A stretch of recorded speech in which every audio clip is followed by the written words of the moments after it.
Il-Prim Ministru Robert Abela għal darb'oħra qed ifalli milli jieħu azzjoni deċiżiva u ċara wara x-xhieda ta' Vince Muscat il-Koħħu illi fil-qorti semma kif fil-kabinett ta' Robert Abela hemm Ministru illi allegatament ħasem f'biċċa xogħol ta' kriminalità organizzata.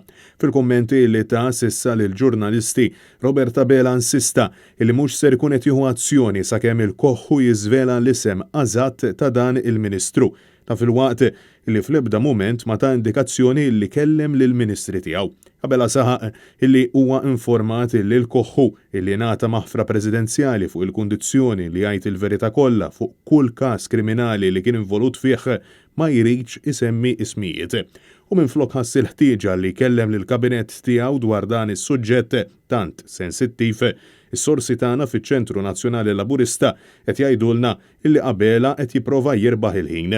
Mistoqsim il-ġurnalisti jekk la darba jsir magħruf isem il-Ministru x'ser ikun qed jieħu passi huwa naqas milli jkommetti ruħu. Vince Muscat ġie kundannat 15-il sena priġunerija b'rabta mal-qtielet tal-ġurnalista Daphne Caruana Galizia fil-waqt illi ingħata maħfra presidenzjali dwar l-irwol tiegħu fil-qtil tal-avukat Carmel Kirkop illi seħħ lura fl-2015.